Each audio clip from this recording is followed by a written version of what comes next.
Well, I guess it didn't take too long for order to be restored, huh? Now I guess we can go back to our regular daily scheduled programming of you sitting at home doing absolutely nothing as you trust a random guy on YouTube to make you money, because that's what happened yesterday. It was a Monday full of unders. You probably got worried. There's a reason you don't have a car. You never wanted to take under 1.5 in Panarin, and that's why you're never going to have over a half of one car. That's my favorite bet, that you have under 1/2 of a car. I'm taking the under half on your car. That's my best bet of the week. It's my best bet in life. Under half of a car for the viewers of these videos, because despite the slew of unders I gave, oh, you're going to find something you lost. Somehow you blew it in one way or another, and now you're hoping I go a perfect 10 for 10 on this Tuesday, but who knows? Winning's winning. Maybe. Winning Monday, and now I'll try to build on that with the winning Tuesday. On this Tuesday, I'm going to start in the polar opposite direction. I told you guys that I like to focus on real hockey. I focused on 2 real teams playing each other, nailed an under. Another 2 real teams playing each other, nailed an under. Well, we're going to get the fakest of fake to lead us off today, at least in one half of the game. And that's the Dallas Stars taking on the San Jose Sharks. This is like a weird home and home. They just played each other over the weekend. And in a game that I was quite surprised by, in a goalie's first start for the San Jose Sharks. The San Jose Sharks were just getting drilled on their own home ice. 7-1, 6-1, you name it, that was the score. They go into Dallas, and the game ends up going to a shootout, a low-scoring shootout. And you probably didn't know this at the time, but I was very upset because I had point prop combos on many of those Dallas Stars based on the amount of scoring chances that the Sharks give up. Well, the IRS is coming to collect, and I'm coming for Saturday's game and more. I'm starting there because this is the game that I'm going to be investing in the most, believe it or not. I will work toward the other ones, but I guess I just want to let you know you can follow me or not. I'm taking point props from essentially all 3 lines on the Dallas Stars because they have 3 productive lines, and many of those key figures play on either the power play 1 or power play 2. But I'm going to start with the meat and potatoes of my bets for this Dallas game. And sure, you can take Dallas to win. You can take the Dallas puck line. That's fine. But I'm taking Rupe Hintz and Jason Robertson, top line mates, top power play line mates, to register a point against the San Jose Sharks in San Jose. I'm hoping it's a complete, utter destruction. You always do run the risk of a team kind of lollygagging against a team like this. But the good news is I'm hoping the lollygag happened 2 nights ago, and now here comes the beating against San Jose. So I'm doing those things that I told you about last week. I'm taking both of them for a point. I'm taking Robertson for an assist, Hintz for a point in a separate bet, and then I'm doing 2 points for each. The line mate 2+ point player prop combo. I'm really impressed with myself every time I rattle that off. And I'm not saying to invest more, but if you put $10, you divvy it up between those.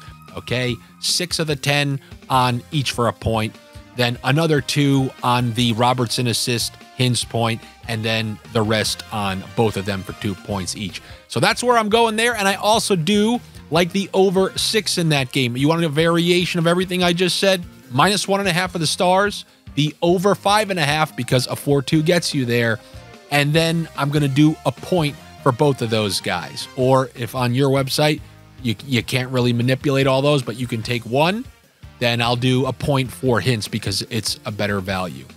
And that's what I like there. It's probably my favorite on the night.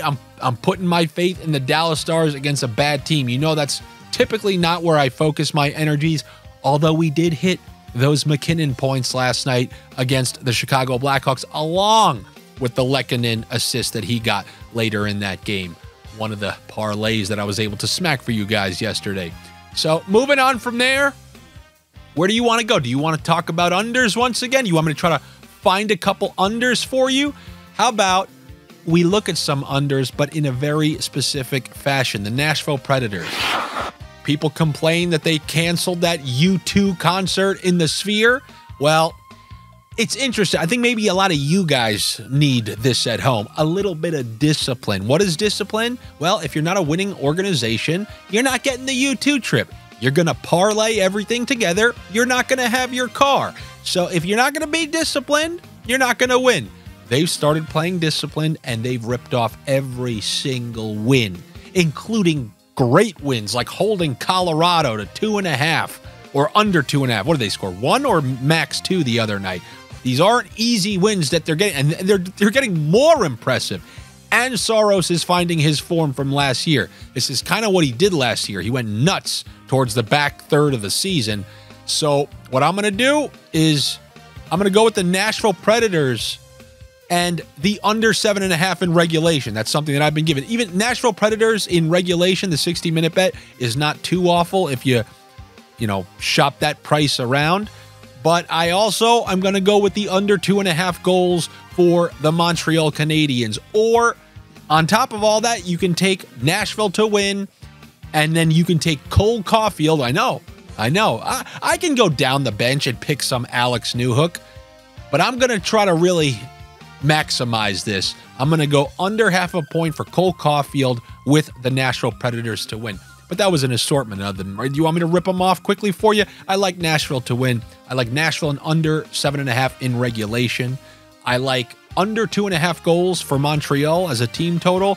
And then I also like Nashville to win regular money line under 0.5 point for Cole Caulfield. That's one right there. Then there's another one like that. These Winnipeg Jets. It's one of these situations. They're on their home ice where they play better defense, in my opinion, than they do on the road. We know we're getting Hellebuck. We know they're playing against a team in the Kraken who just played last night, and they don't even have 24 hours of rest. The NHL really screwed them on this front.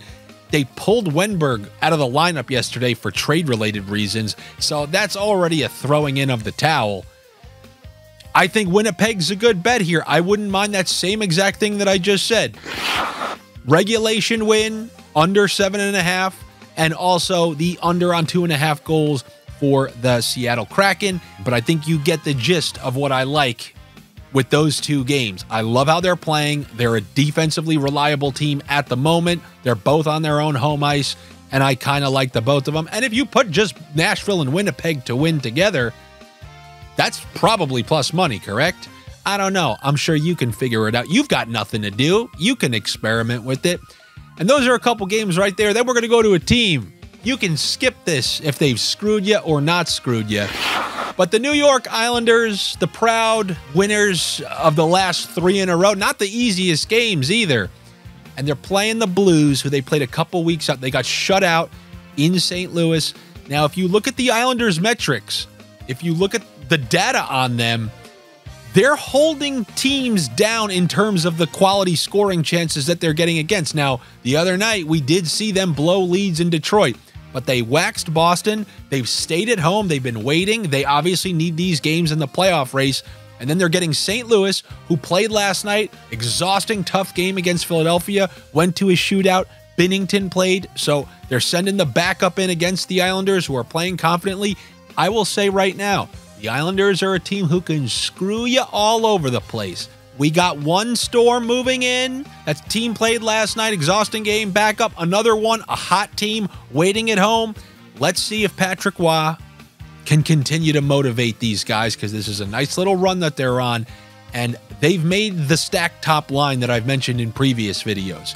It's Horvat, Nelson, Barzal, all on the top line. So I don't mind combining some of those. They have Barzal's player points set at 1.5. I'll go with the over 1.5 on Matt Barzal and the over 0.5 point for Brock Nelson. There's a bunch there.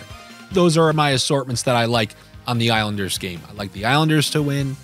I like the over on Matt Barzal's points, and I like the over on Brock Nelson's points. Hopefully that line pays a little revenge, exacts a little revenge against St. Louis when their top line destroyed the Islanders about 2 weeks back in St. Louis. Lastly, I'm going to leave you with a little fun. Now, maybe this goes against some of my philosophies, but I know you guys, you like the overs. You want to see goals. And this next bet I'm going to give you is because of the price I was able to find on. I saw FanDuel listed the over 6.5 at plus money.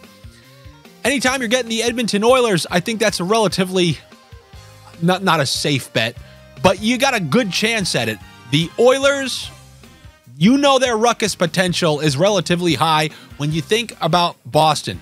Great game last night. They shut down Toronto, but they've been conceding before that game. I mean, the Islanders scored 5 on them. Think about this game from like a week and a half ago when Boston played Edmonton. It was pure ruckus. So, not saying it's going to be like a 5-4 or 6-5 crazy game like it was up in Edmonton, but you know what? A lot of talent on that ice. I'm hoping a couple of them find the back of the net a few times. I'm going to take the over 6.5 for all you overs bettors out there in the Edmonton Bruins game. And then I'll just lastly say, I know the fired coach theory. It almost guarantees you a win every single time. The Islanders got one with Patrick Roy. I mean, we can go down the list. Edmonton got one. The Blues got one. The only team who fired their coach and didn't win in that next game were the Ottawa Senators. What are the Ottawa Senators a part of? The Scam 5. What are the New Jersey Devils a part of? The Scam 5, where you can't trust them. They roller hockey style, and they are such a roller hockey team that I can't trust them. I cannot trust them against Florida. I understand Florida's been playing a lot of tough games, just played last night, and they're playing in Jersey the very next night. The line is obviously tempting to take Florida, but I am staying away. And that is what I have for you here on a Tuesday after the winning Monday, where now you orcs can just get off my back for a few minutes until one thing doesn't go your way tonight, and then you're going to be typing in all caps. Do me a favor, make sure you like these videos, comment on these videos, since we haven't hit those, 8250, 125 comments. Haven't been uploading in the middle of the night. So we will see if we get there before this one. If not, I'll upload it in the morning, but you guys know how it goes. Engage with these things, share them, like them, comment, because it helps the videos get seen by more people. Then if you want the additional parlays that I can concoct once I see all the prices and updates throughout the day, you can subscribe to the Patreon. It's patreon.com/AndyFrancis. There's also chat threads on there where people are, talking about the bets they have, what they need, what Bundesliga bets they got at noon on a Wednesday. So that's plenty to enjoy on there. But if not, it's fine. I will talk to you tomorrow. Good luck.